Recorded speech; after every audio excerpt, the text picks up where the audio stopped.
Shalom shalom, ni kuri Nyirabisage TV. Twongeye twagarutse, turashimira Imana y'Umwami wacu Yesu Kristo.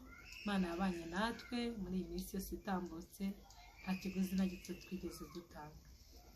Ese wowe hari ikiguzi waba waratanze kugira ngo uramuke cyangwa se wirirweho? Ntacyo. Ubwo ari ntacyo watanze, nanjye ntacyo natanze. Imana tuyihaye icyubahiro. Rero turayishimira ko yaturinze, yatugiriye neza, yabanye natwe muri bimwe byinshi cyane byari bikomeye, ariko yagiye ibana natwe. Rero turayishimira kuko yakoze imirimo tutari gukora, yakoze imirimo inshuti zitari gukora, yakoze imirimo ababyeyi bacu batari gushobora, yakoze imirimo benshi batari kudukorera, ariko hashimwe Kristo wabanye natwe akadukorera iyo mirimo n'ibitangaza. Uyu munsi wa none tukaba tugarukanye amashimwe y'imitima yacu. Ikindi kandi twashimiraga Imana, ariko reka ngarukane amashimwe y'abavandimwe. Ndashimira cyane inkoramutima za Nyirabisage TV, abantu tugize iminsi tubana, abantu bakoze subscribe, abantu bakoze like, abantu bakoze share ndetse na comment. Turavuze ngo Umwami Imana abiteho, akomeze abagenderere. Mwakoze igikorwa cy'indashyikirwa, natwe bituvuye ku ndiba y'umutima turabashimiye, kandi dushimiye ko mudahwema kubana natwe. Imana ibahe umugisha mwinshi. Turashimira inshuti zacu ziri hirya no hino, abari hano iwacu mu Rwanda, bari hanze y'u Rwanda, ku migabane yose y'isi, abantu mwese twagiye dukomeza kubana. N'ubundi nongeye kubaha akaze na karibu hano iwacu kuri Nyirabisage TV, kugira ngo dukomeze tuganire, kugira ngo dukomeze twishime. Nababwiye ko hano ntabwo tuzajya tuhava amaramasa. Tugomba kwakura ikintu cyubaka imitima, cyubaka ubuzima, cyubaka ubugingo. Umwami Imana agakomeza kubana natwe, Umwami Imana agakomeza kubana natwe akatwishimira. Rero hari umuririmbyi nkeka ko ari uw'isi, we yararirimbye ngo ntacyo twatanze ngo dukunde turamye. Ni ukuri ntacyo twatanze ngo dukunde tubeho, ntacyo wabona. Wakibona se? Nta kiguzi watanga kugira ngo uramukeho, ntibyabaho. Bibaye biriho nshuti zanjye, bibaye biriho ibiguzi, hari abantu twagiye dutangira ibiguzi kugira ngo ntibagende kuri uwo munsi. Ariko hashimwe Kristo ujya ubana natwe buri munsi, buri gitondo akaturemera, buri mugoroba akaturemera, amanywa akaturemera, ndetse si twe twenyine, akaremera imiryango, akaremera inshuti, akaremera abavandimwe, akaremera igihugu. Mwami Imana akomeze abane nawe. Tugiye gusenga Imana. Uwiteka Mana nziza, Mana ikomeye, Mana ituyahirengeye, turagushima turaguhimbaje. Bana natwe Mana muri aya masaha y'uyu mugoroba, abandi ni mu gitondo, kuko isi iratandukanye, ariko tugirire neza. Ijambo ryose tugiye kuvugira hano rinezeze imitima yacu, rinezeze ubwoko bwawe, none n'iteka ryose, n'izina rya Yesu Kristo Mwami wacu, amen. Twongeye turagarutse. Reka mbabwire, nababwiye ko hano ntazajya mvuga njyenyine. Ese yeme muri hehe ngo muze dufatanye, kuko iri jambo ry'Imana nababwiye ko nta muhanga uribamo. Niyo wakwiga Bibiliya ukiga ukaminuza, yego uzaza bitubwira, ariko icyangombwa Mwuka Wera w'Imana yari kumwe natwe. Tuba abagabo bo guhamya ibyo twamenye. Mwuka Wera yari kumwe natwe, tuba abagabo bo guhamya dushikamye, tukavuga imirimo n'ibitangaza adukorera umunsi ku wundi. Bavandimwe banjye, nongeye kubararikira kugira ngo muze dukomeze tubane nawe. Tugiye gusoma ijambo ry'Imana, bavandimwe banjye. Reka dusome mu gitabo cya Daniyeli ibice 5 ku murongo waho wa 13 ndetse no wa 25. Haravuga ngo nuko umutwe w'amagambo aravuga ngo Daniyeli asoma ibyanditse ku rukuta ku rusika arabisobanura. 13. Nuko bazana Daniyeli imbere y'umwami. Umwami abaza Daniyeli ati, wowe Daniyeli wo mu banyagano b'Abayuda umwami data yakuye i Buyuda, numvise bakuvuga ko umwuka w'Imana ari muri wowe. Ikintu nshaka kubabwira nanjye nibwira, ese nawe waba uri mu mwuka wera w'Imana ku buryo abantu bagushaka? Waba uyoborwa na mwuka wera w'Imana ku buryo abantu bagira inyota n'inzara byo kumva ibyo uvuga cyangwa se ibyo ukora? Bagenzi banjye, reka nsome kuri 25. 25 muri icyo gitabo haratubwira ngo kandi byanditswe nibyo ibi mene tekeri ufarisiri, kandi bisobanura bitya ngo mene irasobanurwa ngo Imana ibaze imyaka umaze ku ngoma. Si icyo ntinda, tugiye kuvuga gakeya. Ndabizi ko hari abantu bazi gusobanura rino jambo, bajya barisobanura cyane imitima yacu ikanezera, ariko njye ngiye kuvuga gusa ijambo rimwe muri uyu mwanya.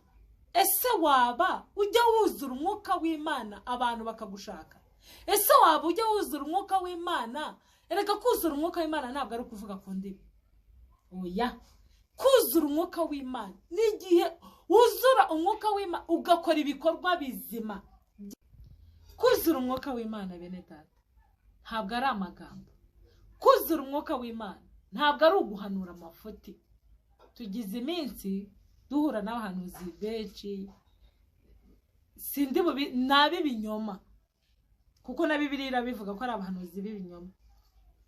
Bakaguhanurira ikintu nta mwuka w'Imana ubayoboye, bakaguhanurira ikintu kubera amarangamutima yabo.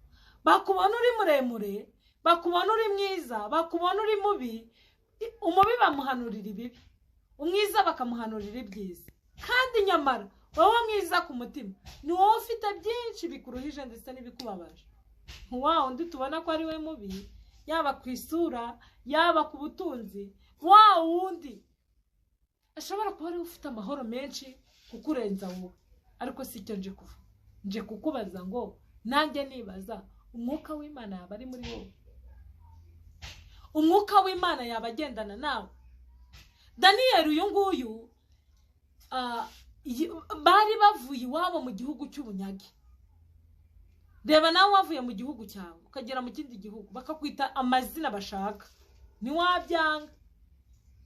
Ariko ntibigukuraho kuba uri ufite umwuka wera w'Imana. Amazina yose baguhimba, ibyo bakuvugaho, gumana umwuka wera w'Imana uyoborwe nawe.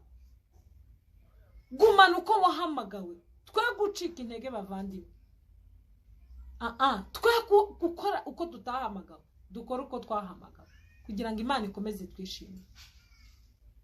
Daniyeli uyu nguyu nasomye iki gitabo numva ndatangaye. Reba umwami akaguhamagara, igihugu cyose abantu bose bananiwe gusobanurira umwami inzozi yari yarose.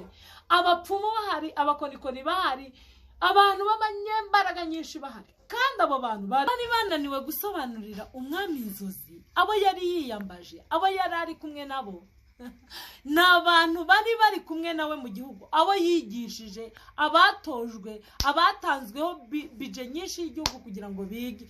N'abapfumu nabo mwari muzi ko biga, n'abarozi mwari muzi ko biga. Nta muntu ukora ikintu atize. Mwari muzi ko n'abakonikoni biga. Buriya na Daniyeli akimara kubiyereka bakamenya ko ari mu mwuka w'Imana, bagize ngo none nawe ari muri ba bantu bapfa kuzura izindi mana z'ibindi bigirwamana.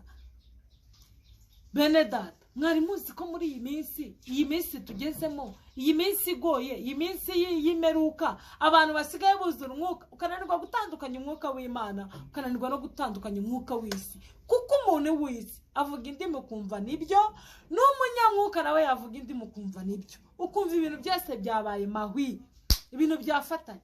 Ariko mureke dutahuze umwuka wera w'Imana, dutahuze ubwenge Imana yaduhaye, tumenye ngo umwuka w'Imana tuyobora ate, atuma tuvuga iki, atuma dukora iki, atuma tugenda gute.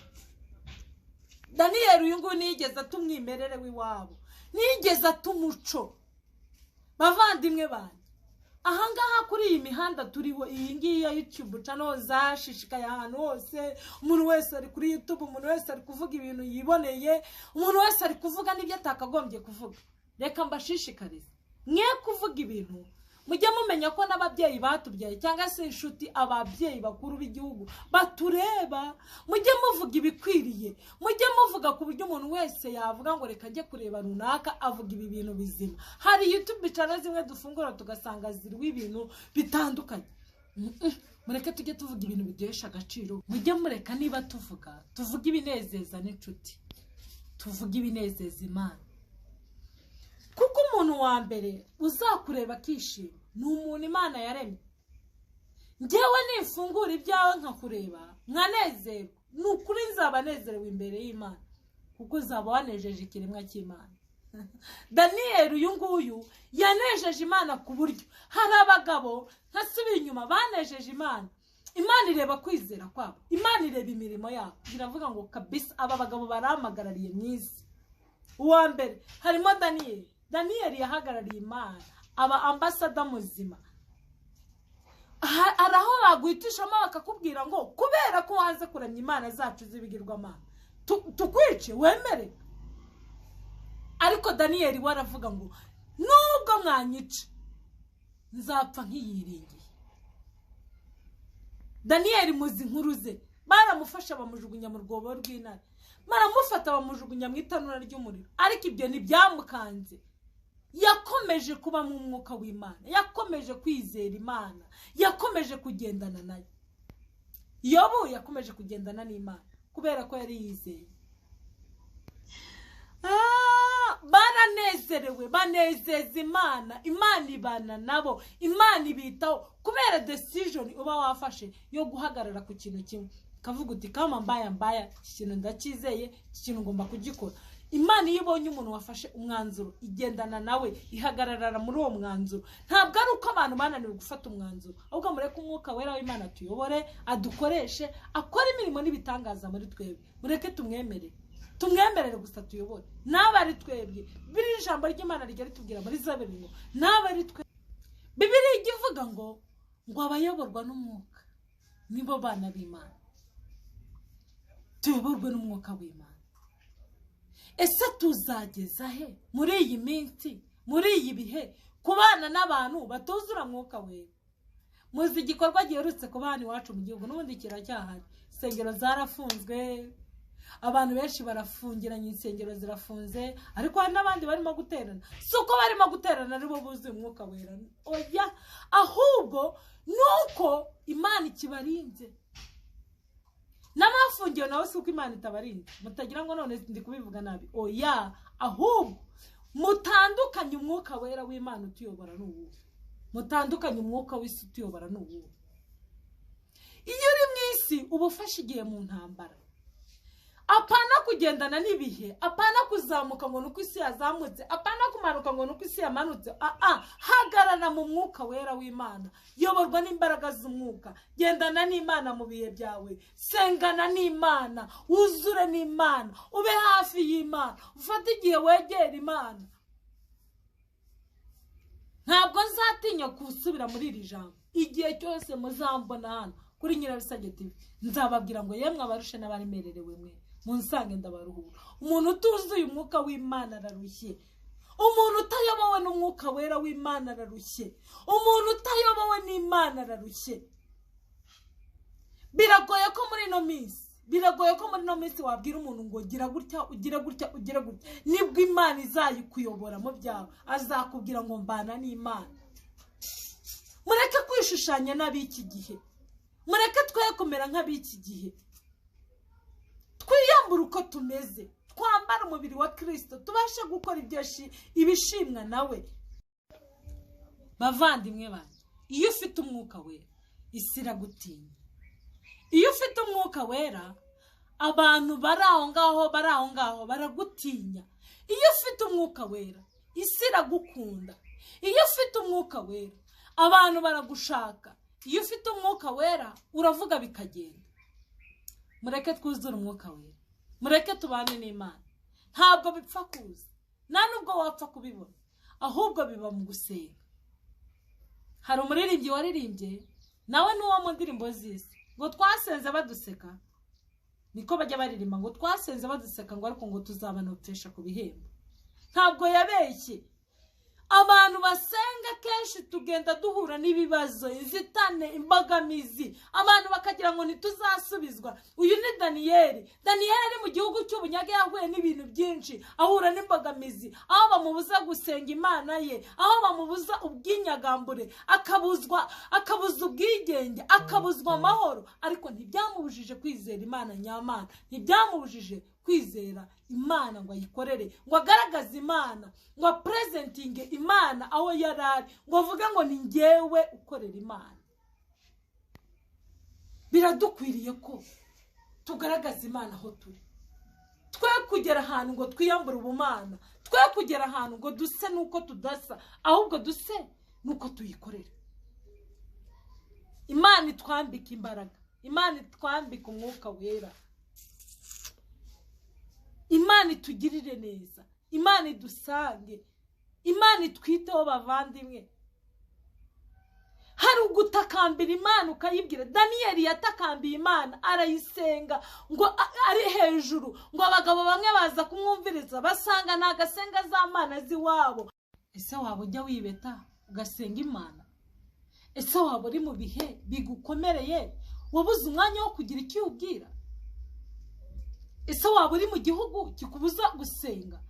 Ese waba ukora imirimo ukakubuza umwanya muto wo gusenga Imana? Direction y'umutima wawe, aho hantu hose waba uri, nawe wahagarara nka Daniyeli, nawe wahagarara nka Daniyeli, Imana ikakwishimira. Mwari muzi ko Nowa yemereye Imana ikamuyobora akayizera, Imana ikavuga ngo dore umugabo nkunda kandi nkamwishimira. Daniyeli umwami yaramurebye amuga ngo ni mbega wewe Daniyeli mugabo ukundwa.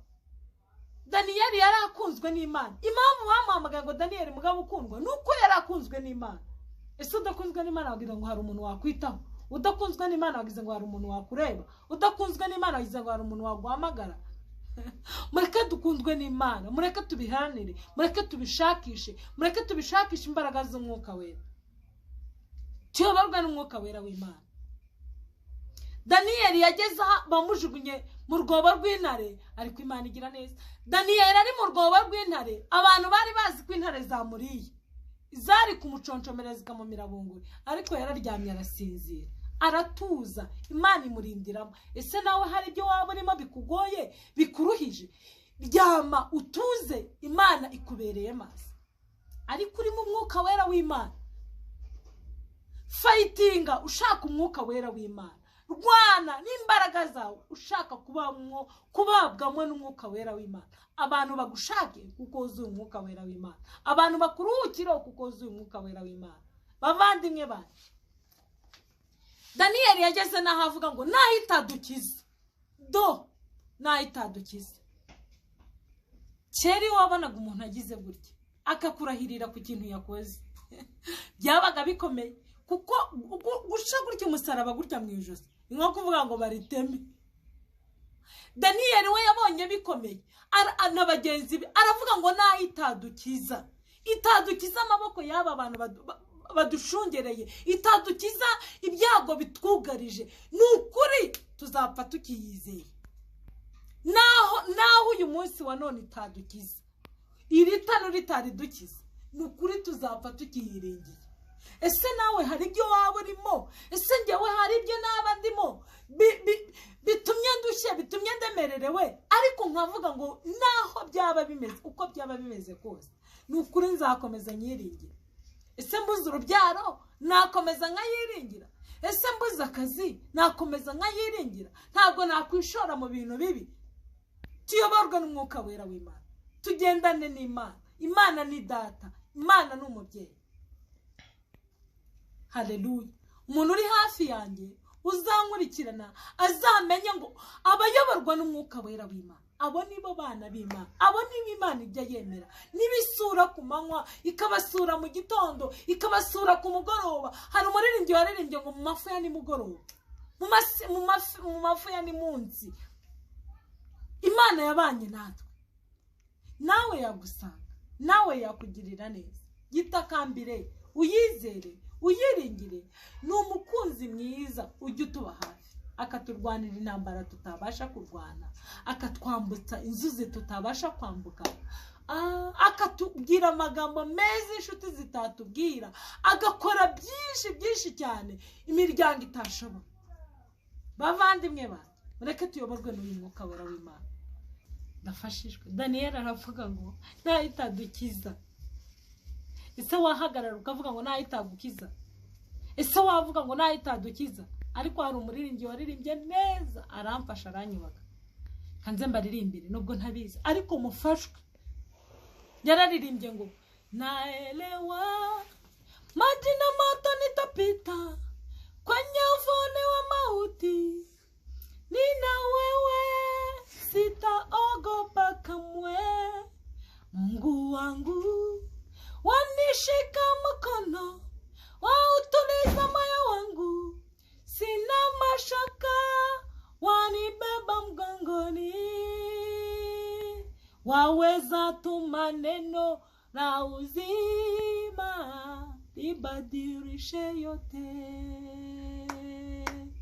hata usiyafanye hayo yote, bado nitaamini. Haleluya. Nukuri naho utabyizera, nukuri naho batakureba neza, nukuri naho bitagenda gute, Imana iri kumwe nawe, Imana yakugirira neza. Uzura umwuka, bana n'Imana, horana n'Imana, Imana ibane namwe none n'iteka ryose, n'izina ry'Umwami wacu Yesu Kristo. Shalom shalom, naho butaha.